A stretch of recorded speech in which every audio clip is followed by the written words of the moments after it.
मर्दों को बुढ़ापे में कौन सी बीमारियां करेंगी परेशान, पहले ही लग जाएगा पता। हम सभी की एक तय उम्र होती है, लेकिन हम सभी की उम्र एक जैसी नहीं होती।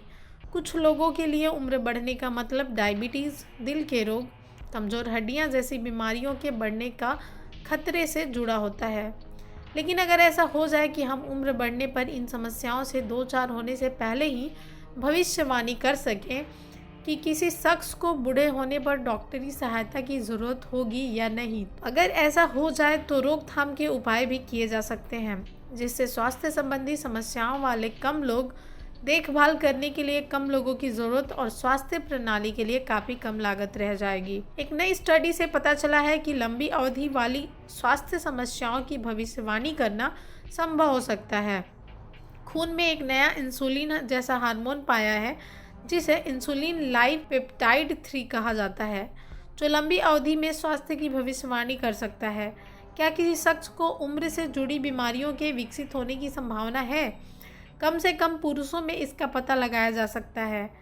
कैसे की गई स्टडी, आइए जानते हैं। इसके लिए बूढ़े मर्दों के सबसे बड़े समूहों में से एक यूरोपीय मेल एजिंग स्टडी के डेटा को देखा गया। इसके लिए यूके सहित पूरे यूरोप से 40 और 79 वर्ष की आयु के बीच के 3,369 पुरुषों को चुना गया और 4 से 5 वर्षों तक उन पर स्टडी की गई।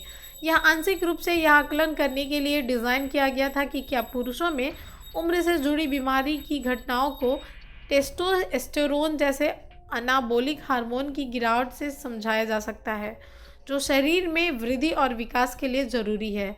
यूरोपियन मेल एजिंग स्टडी के डेटा का इस्तेमाल करते हुए हमने स्टोर्ड ब्लड के नमूनों में INSL3 स्तरों के बीच अहम संबंधों की तलाश की, जो स्टडी की शुरुआत और आखिर में लिए गए थे, और उन्हें उम्र से संबंधित बीमारी की घटनाओं से जोड़कर देखा गया। INSL3 को लैब में विकसित एक नई परीक्षण पद्धति का इस्तेमाल करके मापा गया था।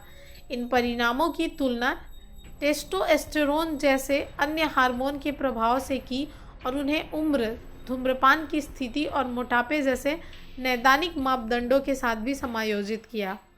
मिले मजबूत संबंध। इससे पता चला कि INSL3 का स्तर एक शख्स से दूसरे शख्स में साफ तौर पर अलग हो सकता है। वे हृदय रोग, मधुमेह, यौन क्रिया में कमी और हड्डियों की कमजोरी जैसी बीमारियों की घटनाओं से मजबूती से जुड़े थे। हाई INSL3 वाले पुरुषों में बाद में बीमार होने का जोखिम कम था, जबकि कम INSL3 वाले पुरुषों में उम्र से संबंधित बीमारी विकसित होने का जोखिम ज़्यादा था।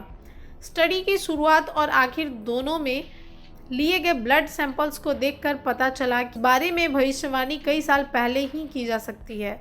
हालांकि INSL3 पुरुषों में विशेष रूप से टेस्टिस में उन्हीं कोशिकाओं की ओर सेल बनाया जाता है जो टेस्टोस्टेरोन बनाते हैं, लेकिन टेस्टोस्टेरोन अत्यधिक परिवर्तनशील होता है।